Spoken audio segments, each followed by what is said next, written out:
I was like talking to some other people, talking about like, yeah, if you need me for booking, email here. When it was reality, my dad's email. Like, yeah. Like fake it till you make it. Yeah, deadass.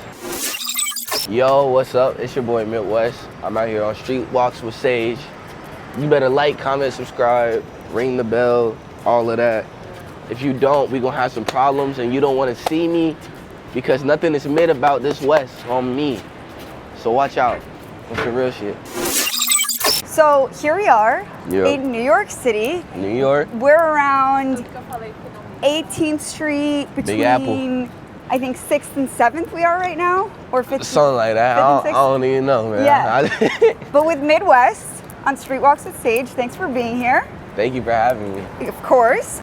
So let's talk about music. Music. I fuck with music. Yeah. So I really like your music. Thank you. You're welcome, and thank you for it. What are your goals here? Because I've also heard you say that, like, you know, you're doing music now, but also like you have school, and like if music doesn't work out, no problem. Like a lot of artists are like, you know, this is what I'm doing, no matter what. Like no ifs, ands, and buts. So kind of curious, like, I think that's interesting that your standpoint is like, it's like, I'm doing that. Yeah. Can you provide any context there? Like what brings you to that mentality? I mean, yeah, because it's just like, well, me, I'm a very carefree guy. Like, you could take all the money away from me that I have right now, but if you give me my friends and my family, I'll be content with life. Okay. Like, and it's also just with me, like with school and like all of those things. Like, sometimes you have to be able to weigh out, like, all right, school is always gonna be there. Yeah. It's always gonna be there. It's a construct and a part of society. Yeah. Like, you're never gonna be able to miss out truly on school because you can always go back. But having a moment like this and making music and being able to possibly take this to another level that can help out others and impact so many other people, that's the real power in everything. Yeah, so you're seizing like that's the moment. what I care about. I'm seizing the moment. Yeah. If the moment didn't come, I still be in college right now. Like I still be studying audio engineering. I'll be doing all that. Yeah. But sometimes you gotta take the risk to even get a step forward to where you wanna go. Yeah. And it's like, I'm not gonna sit here and cower and like expect everything to come to me. No, I'm gonna make my own story. I'm gonna write my own history. Yeah. I'm gonna do my own shit. And then if people fuck with it, they fuck with it. Right, yeah. They don't, then they don't. Like that's what I've always been on. Like, I don't care if people fuck with me. I don't care if people like the music I make. I don't care about the content that people think I'm trying to push. I have people who can listen to my music and resonate with it. Yeah. They feel it, and like, they understand the emotions and the things that go into it and the time that goes into it. And if they fuck with it, they fuck with it. Like, and there's also, I don't know how much you think about this, but like, I think a lot of music lovers don't like my mentality on music. Mm-hmm.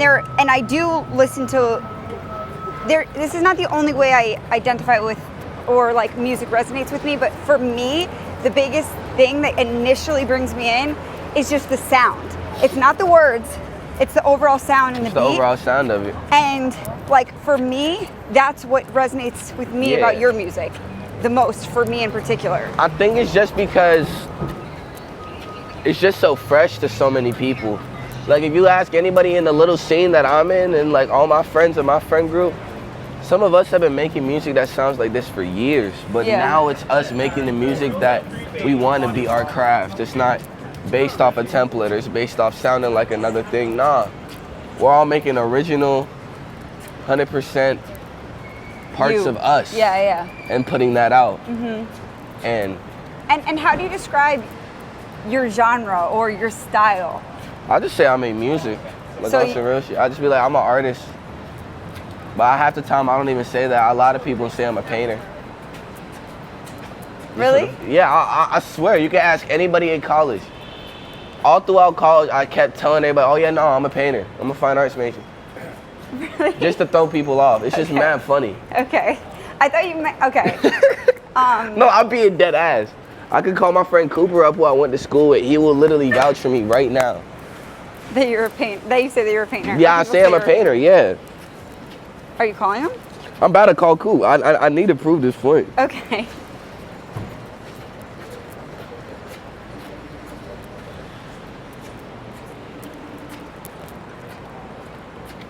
Let's see if he answers. If he answers, this is the real question. Coop, talk to me right now. I need you to vouch for me real quick. All right. So, when I was in school, did I not walk around and tell people that I was a painter? Bro, you told people all sorts of different stuff. Not just a painter. That is not cap.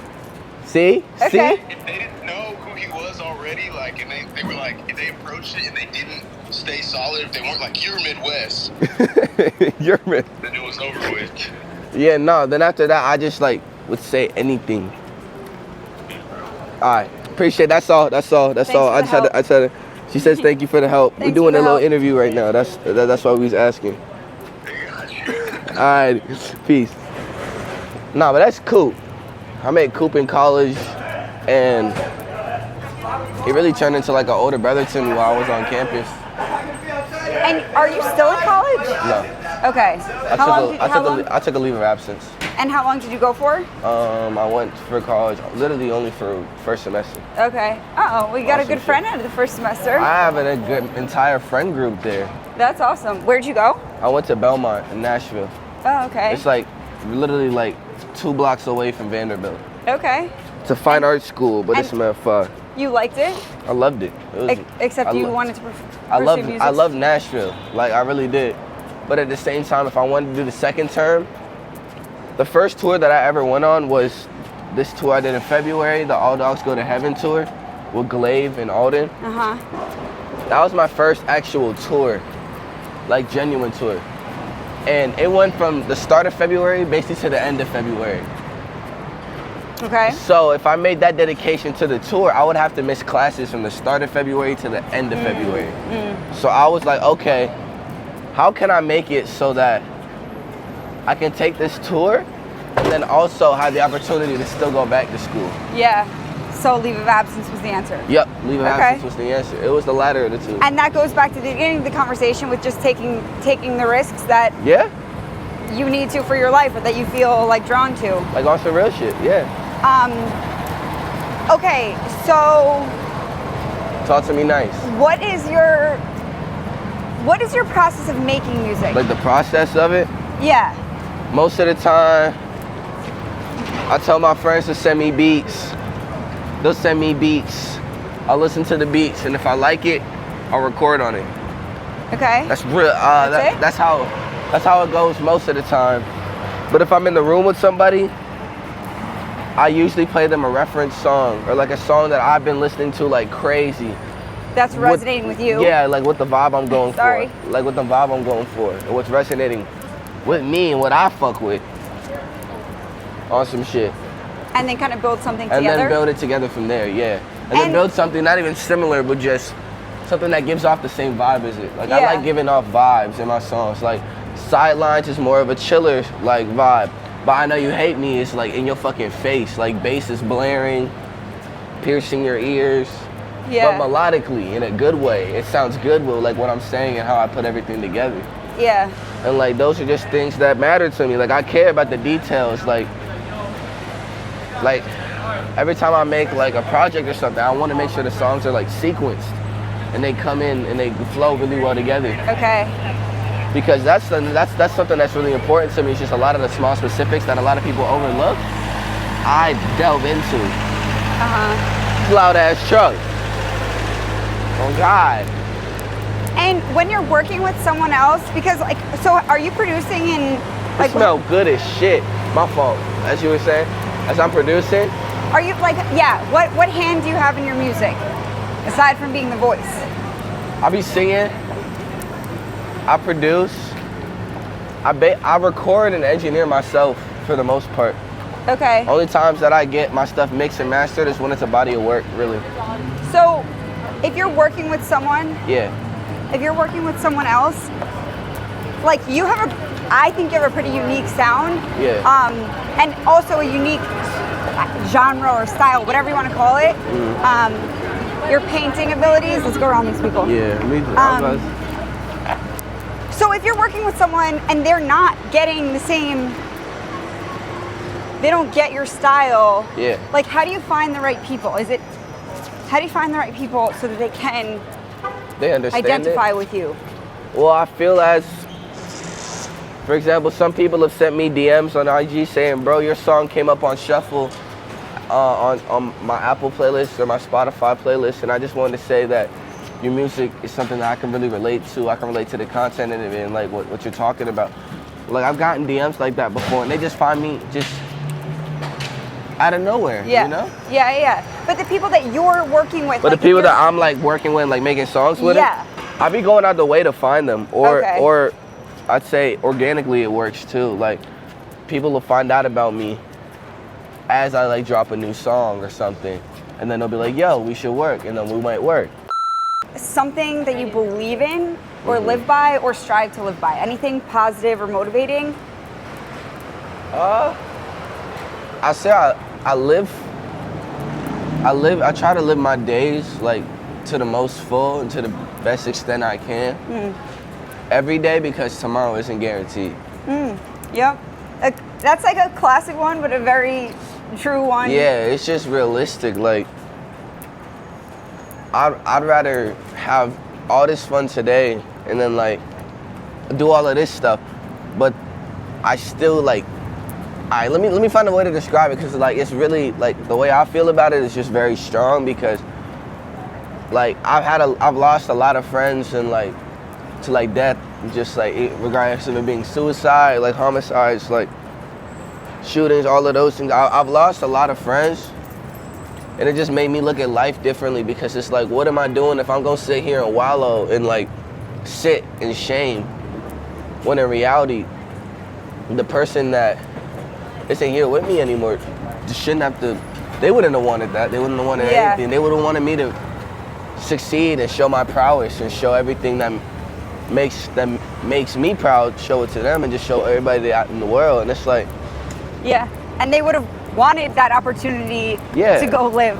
Yeah, they would have wanted the opportunity to do that shit with me. And it's like, I just always carry that with me, because it's like, even with my dad and my parents, I loved them so much, but when I was like, shoot, like before I even knew like the concept of like death and like mortality and like all of these things, I cried to my dad thinking, cause I thought he was gonna disappear. Like, I cried in his arms like as a kid, because it's just, I grew up with such amazing parents. Like, both of them are both in my life, and they're still support, and they support my music. They support everything I do, and it's just I'm just really thankful for that. And it's also a reason to why I should just keep being myself and pushing forward and breaking boundaries and doing the things I want to do, because You're blessed. I'm blessed, yeah. Yeah. And it's like, if I have a blessing, I'm gonna share my blessing with other people so that they can understand it, feel the same way I feel, and resonate, and actually be able to take in the lyrics. Yeah, I like that. And let me ask you, when you said that you like cried to your dad because you were scared something was gonna happen to him, basically, was that just because you like out of gratitude and just out like of being love. a little kid? Yeah. Like, just truly out of the love I have for another person. The love that I have for my mom, my dad, and my sister, and my family, and my dogs are like, it's unsurmountable. Like, it's like the highest level of love you could ever receive. I love that. It's just because they've all done so much for me. They've all made sacrifices for me to take a chance on me. Yeah. And it's like, the least I can do is repay that back. Yeah. And it's like, I've always said it, but like, I don't give a fuck about the money in this. I don't give a fuck about how much money I lose, how much money I make, what I gain from this, what I don't gain from this. The only thing I'm trying to do is be able to set up my family for the future and set up my family for the now and get them straight. And repay that back, because in my head, I ain't really do shit with my music stuff, or I haven't really done anything with my music career if I can't at least have enough of the resources to give my parents what they gave me. Yeah. Or at least something that resembles what they gave me, even though you can't even put that into like one single item. Yeah. I like that. And that's really important, and not everyone feels like that. Yeah. But also, not everyone comes from families that are awesome like yours. And that's why I always understand it, because I know friends who grew up with their mom pulling all the weight in the house, friends who have divorced families and have to share houses and go to their mom's place and dad's places on the weekends, all of that shit. I have friends in all the situations, but it's just every single time that's happened, every single time that families come up, it's just always been such a strong combo with me and my parents, and just they've always just had a very large role in my life, regardless of what the context was. Even if it was whooping my ass when I got out of line, like in school, like even if it was like calling me out for that, and like all of that. But so did you really get? Did they really? I got into the thick of it. I wouldn't say they with me. It's just a lot of people like get this idea that like black communities and like upbringings in certain areas. My fault, I didn't mean to mess with it. You want me to just pull that, like, pull it? Zip it a little bit? Yo, my fault. Yeah. My fault, OG. But it's like, it all comes back to the principles of discipline, to be honest. Because one way that we may discipline somebody in our community could be entirely foreign to somebody else who has no idea what that type of core idea of discipline is. Yeah. And it's like, and one isn't necessarily right or wrong. Yeah. It's what. And one isn't right or wrong. It's just really how they're perceived. That dog just took a piss. Word. Yeah. I thought that was a phone next Yo, to it. dog. I thought homie pissed on the phone. I was about to be like, yo. Welcome to New York. That shit would have been crazy. Playing a festival, is that like a big? What does that mean? Is that a big, like, resume builder kind of for an artist? From your perspective? I'd say it's like, I mean, yeah, it's fire, because at the end of the day, like, people are gonna end up like buying hoodies with your artist name on it, like on the lineup and the roster of things. I think that's cool. Yeah. But I don't think that necessarily festivals don't, for some people, festivals are really good. For some people, festivals could fuck up their bag, like on some stuff. Like, for example, if you just like do a certain run of show, or like certain run of show, and you just like either just get off tour, but then you have like, boom, you got this festival here. You might not be looking forward to that festival in the same way as if you just go into it to go to it, because you know that that's the only thing you had like that month. Yeah. Type. Sometimes it can get a little congested, but at the same time, sometimes you gotta adapt. Yeah. Because as artists, flexibility is something that you're gonna have to have regardless if you want to make it work or not. Like being able to have like actual genuine care for what you're doing, instead of it just being, yo, I can get a bag from this, I'm gonna do it. Yeah. Like you have to be considerate with what you do. Yeah. You need to be considerate with what plans and things that you make and take into account. Yeah. All of these things. As far as marketing and kind of just growing a following, whether it be on your socials or your Spotify listenership, what has led you to grow in those ways? Any tactics, anything specific? Engagement. Like truly getting to know what your fan base is, who your fan base is, who listens to you. Like I know the demographic of my listeners are people who are 20 and older. And you know that from the analytics? 20 and older, white Americans, a lot of black kids too, like in the 16 to 18 range. Okay. And I know all of that because it's like, I take the time to look into shit like that. The analytics. The analytics, the numbers, the data of all that. People are trying to have this like mysterious aura to them nowadays, and it's like, they drop like, and they barely post, barely active, try to be this mysterious figure. You can try and do that as much as you want, but it's not gonna build you an actual loyal fan base at the end of the day. Because a fan base and people that support you are gonna be people who listen to your music for the quality of it. Yeah. Listen to the music because they fuck with the artist. Yeah. And they listen to the music because they actually like the music. Yeah. I'd rather have 400 loyal, like, supporters and followers that know me for my entire discography than knowing me off of one song. Yeah. You know? Yeah, that makes sense. And even before, like, you had analytics to look into, do you remember when your first songs started getting traction? It really just kind of happened. Like, people started to like it on SoundCloud, and then from SoundCloud it grew. It flipped over to TikTok, and then TikTok make that song even more liked on TikTok. Okay. And then on SoundCloud, and then on TikTok. It was just jumping back and forth between social medias for a while. Okay. But another thing is just I was promoting myself. I never been in like Discord servers or anything. But I moved like I was a professional. Like I posted on my stories like, yo, send all beats here. Like I want y'all to send some like right here. Or I was like talking to some other people, talking about like, yeah, if you need me for booking, email here. When it was reality, my dad's email. Like Yeah. like Fake it till you make it. Yeah, dead ass. Yeah. But it's just like you have to actually do something about your music if you care for it. Yeah. If you just drop the music, let it sit, do nothing about it, what are you gonna gain out of that? Yeah.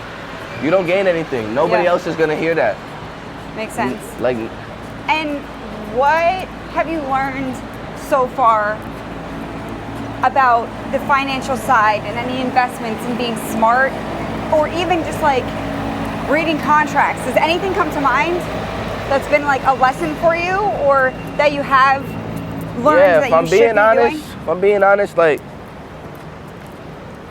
in the industry's an entirely different game than like what I ever anticipated, expected. Like, I'm starting to get used to it now, but it definitely did take me aback at first when like people were moving the way that they were moving or acting the way they were acting. But at the end of the day, it just comes down to, if you have a good song, you have a fan base, listeners, and people who trust and believe in your creative vision, I feel like anything's really possible. Okay. But there have been times where I've looked at deals and I've looked at things that people have been trying to get me to like sign or get eyes on, and they be bullshit. Like, And you could recognize that. It'd be mad amounts of money. Like, for example, for some of there was a lot of money that I could have taken for like some of these deals that I was getting. But some of the terms on the other side of things, in the entertainment business, like if I did like TV shows or like cameos or appearances or got my song on soundtracks or something, all of that stuff, they took like mad bread from that. Yeah. And it's like, okay, that's really where the money that's really where I can start to build like outside revenue for myself, is by doing things outside of music too. Yeah. And so it's like, with You have me, to protect yourself. you gotta protect yourself. You just gotta have the right people around you that actually genuinely care for your well-being. Yeah. And read the fine print. Yeah. Yeah. All right, cool. I was just in that old man's photo. I know, I looked at that too. I was like, oh Bro, shit. I was like, I think we both were. I think all of us were, like, dead ass. Yeah. If anything, I just want to say one thing, and it's that regardless of what you do in life, you should never let anybody dictate or tell you what you can or cannot do. If you put the time, the effort, and the resources and the pain behind it, you can make anything turn into a reality. You can make any dream turn into something that's real in front of you, in your face. Yes. Like, I moved out of my parents' house at the age of 18 and got an apartment for myself in New York while I was all 18. And I never expected to do any of that or be able to do that. Yeah. Cheers to Yeah, that. I did it, you know? And how's it been living in New York? Good? It's been so fucking fun. But eventually you want to go to the West Coast, I heard. Is that true? I think I heard you say that. I wouldn't say I want to go there. Like, I like going there to work and stuff, but I really fuck with New York more. New York is the so atmosphere and the vibe in New York I like more than LA. LA is just like you go out and you party, you get burnt out. Yeah. All of that. Here it's like I can pick and choose what I want to do, like who I want to work with, who I see, like all of those things. Yeah. Where do you live in New York? I live in Harlem. Okay, nice. And it's like, I also fuck with Harlem too, because they be outside like crazy. Like, I was at a block party, like, I just gotten back from this tour, these Amine shows on tour. I did like 3 shows with Amine. That's dope. And I think it was Cleveland, Montreal, and Minnesota. Uh-huh. And I gotten back from one of them, and they had a whole block party, cookout, speaker, everything, just on the corner of my shit. It's like right by. Actually, wait, take out that last part. I don't want people to know where I live. That's Well, I all. can always bleep it out. Yeah. Is that fine? Yeah, that's fine. You Okay. can bleep it out. Did you finish your story? I'll say no. It was just like a big ass block party, like just mad heads. Did you go? I still like over like 50, 60 people. I was there. Yeah, I That's got a cool. plate, chopped it up with some mad cool people. I Like, love that. But it's just like that's something that happens in Harlem. you Yeah. know? Stuff you see in the movies. We're not really gonna get in the business district. Like, Yeah. Yeah, and yeah. the cribs might be nice, right? But it's also just it gives me an excuse to not go out too, because it's like, all right, do I really want to I really want to hop on the A train right now, Yeah. like I kind of fuck with that too. Yeah, it keeps you in line. Yeah, Keeps you keep me check. in line, and it's a good location for my friends, because a lot of my friends live semi-close, like nothing outside of like a 15-minute drive or like a 10-minute train. Okay, that's perfect. Paint us a picture of your home life growing up, and I know you moved around Growing a up, bunch. I was born in Columbia, South Carolina. Grew up in Gaffney. That's South Carolina? Yeah, South Carolina still. And then Watch out. then you also had. Then Belgium? I also lived in Belgium. Yeah, before I moved to Indiana, I lived in Belgium. Before I lived in Belgium, I lived in Tennessee. Before Tennessee, I lived in Connecticut on some shit. So that was because of your mom's job, right? Yeah, that's Your 'cause of my jobs mom. and different promotions and Yeah. moves and stuff. So it sounds like because you love your family so much that maybe you weren't resentful, but like I think that sounds like a hard life for a kid in a sense. It was mixed because, yeah, it was cool for the fact that I'm fucking, like, imagine me as a 12-year-old, like, just seeing the world. Yeah. Like, going to France, Belgium, places that some of my friends still haven't been to. Yeah. Especially getting exposed to that at a young age definitely helped my music and stuff. Cause when I was over in Belgium, that's when, even though I was young, I was still, like, listening to music like crazy. That's why I found out about, like, Monster Cat, like EDM music, dance music, and then a lot of the inspiration too I draw from today. Really, that period of time from Belgium to when I moved to Indiana, those years of my life are some of the years where I developed like what my taste was in music. And how old? I'd say like from the ages of 12 to like 16 were like my development like ages in my music. Okay, and that's also a huge crucial part of Yeah. any kid's life too. Yeah, but it's just moving around and all those. It was just like, all right, what type of music do they make here? What type of music do Yeah. they not make here? Like on some real shit. But did you ever did you have trouble making friends in different places? Did you have trouble leaving the friends in different places? I definitely did, because every single time that I move, I had like this is how it will always go. I make like 2 to 3 close friends, and then they would be the only people I stay in touch with ever, even after I leave that location. And then I actually only stay in touch with like one of like my 2 best friends that I used to go to elementary school with in Tennessee with. And it's like, that's really just how it went. It was just move, new location, make friends. I have to leave your friends. All right, new location, make friends, go to school, have to leave your friends, and then et cetera, all of that until we moved to Indiana. And then when we moved to Indiana, it was actually a place, like the first time I settled down. Like home? Like be able to actually have a home. Yeah. And that's why it's like, even though I'm born in South Carolina, I say I'm from Indiana because that's really the place that I've lived. Yeah. And how It's long not was that? just- Like what years was that? Indiana, we moved there, we've been there for, I want to say 9.5 years now. Okay. And was that like I moved at the start of 5th grade. Okay. And Belgium was like 4th, 3rd grade. Okay. So like Like- middle school and high school ended up being Middle school and high school ended up all being in Indiana. okay. And 5th grade of elementary school. Okay. And you have one sister? Yeah, I got one sister. That's my only, like, by blood, like Okay. kin. Like, that's my only sister right there. And Her name's Cameron. She's the GOAT. how old is she? My sister? Or what's your age difference, however you want to say it? Oh, she's 4 years older than me. Okay. So every single time that I was in high school, I was a freshman, she was a senior. Okay. That was always the dynamic between us. Yeah. It was just But mad middle funny. school is usually 3 years, right? So you Yeah, probably were middle never school was 3 years. So my sister was a freshman while I was in 8th grade. Okay. Like, well, not 8th grade, my fault. I was a freshman when I got into 6th grade. There we go. That's what it was. Okay. I think that's how it works. I'm not good with math anyway, so it's like. Well, if you were a freshman, then she was. Well, you said. If she was a freshman, no, but I thought you was talking about when I was in middle school, because you start middle school in the 6th grade. Yeah. So she would have been in 9th grade. She would have been in the 9th grade. Yeah.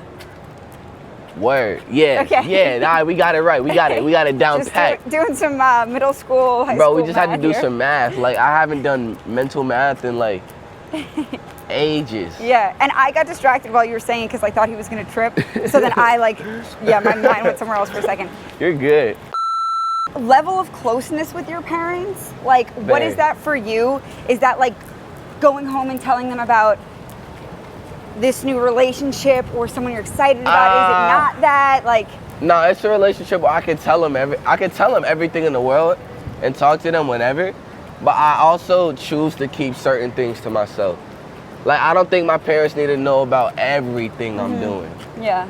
Even though that they're always open and they're always there. Okay. Like, so it's a really close relationship. Like, whenever my mom calls me, we be on the phone for like, I say like 30, 40, like almost an hour calls, and we can just call to check up on one another. Yeah. Just to be like, hey, know you were out today, hope you had a good day. The next thing you know, just snowballs into a whole combo about everything.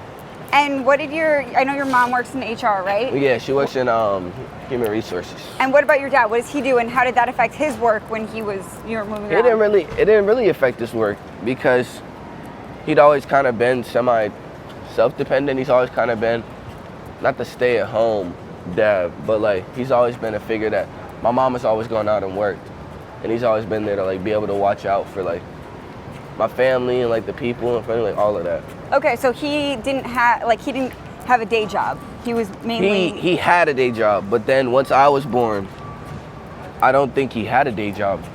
I don't think he had a job for a minute. Okay, that's a cool dynamic. The day. And then after that, we good. He has his own company now, his own flooring company. And so he does that.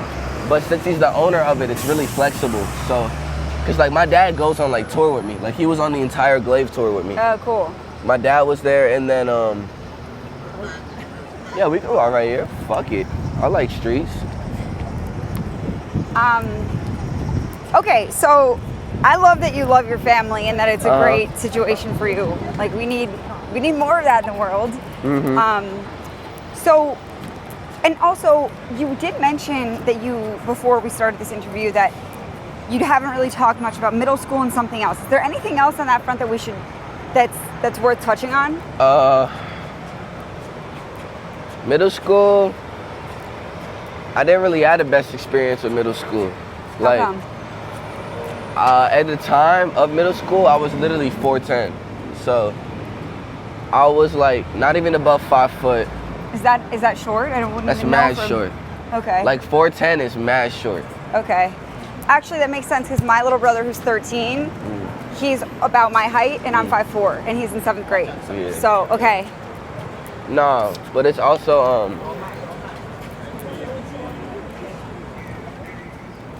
with me, it was just like it was a really dark time for me, cause that was the first time that I started having like I actually started to like have emotion, like true emotion, and like I started to feel like stress and like anxiety over like not being able to perform well on my classes, or feeling like I wasn't like enough as a son or a child or anything. Like it was just a lot of self-doubt. And a lot of that still like resonates with me, not till today, but it definitely has been I've definitely had a lot of those feelings before, but in middle school it was like that was like when they kind of started. Yeah.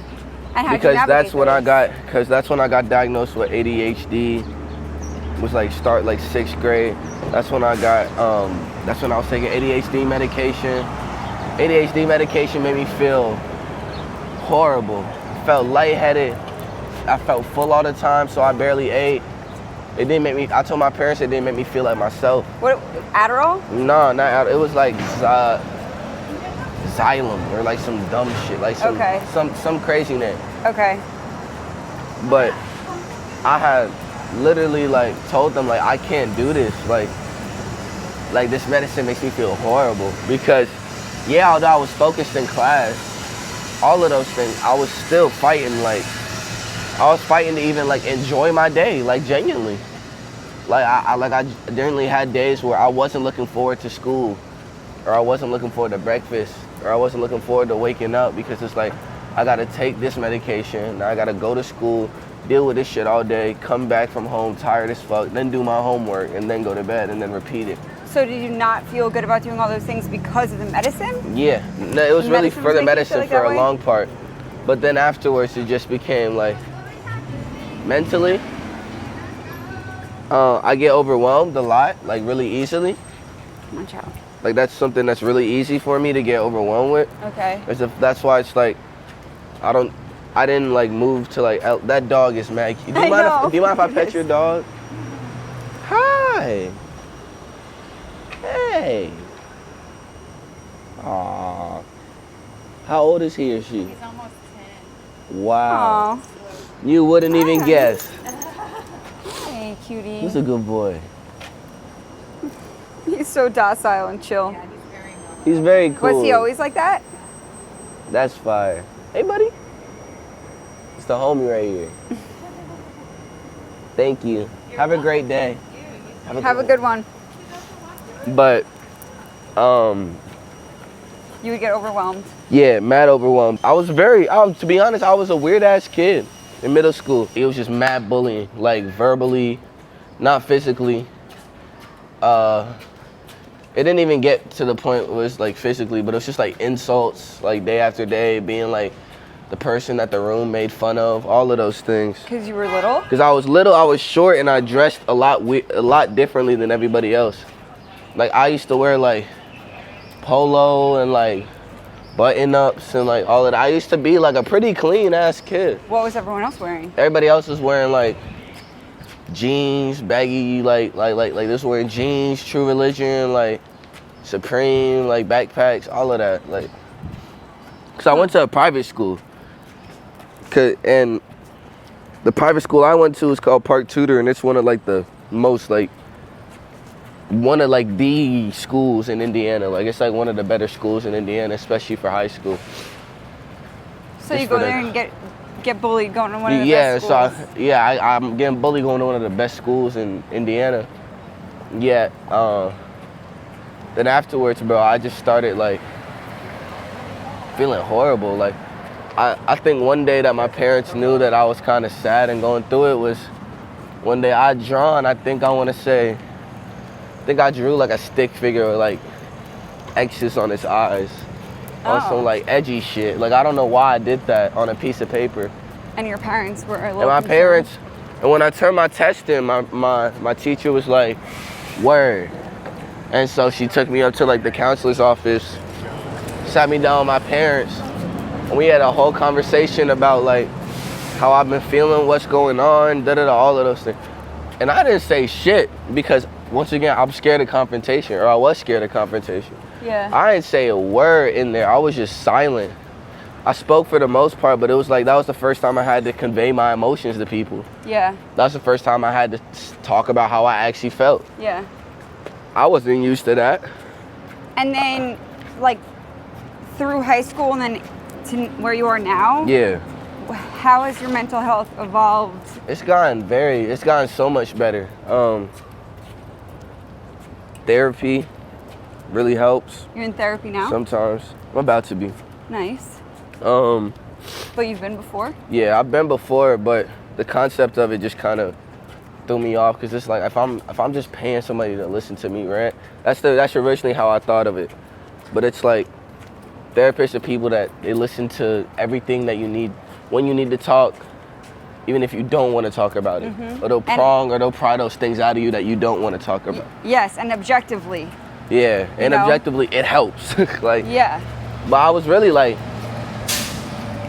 dead set on like I don't think, oh my God, that dog is cute as shit. That is a cute dog.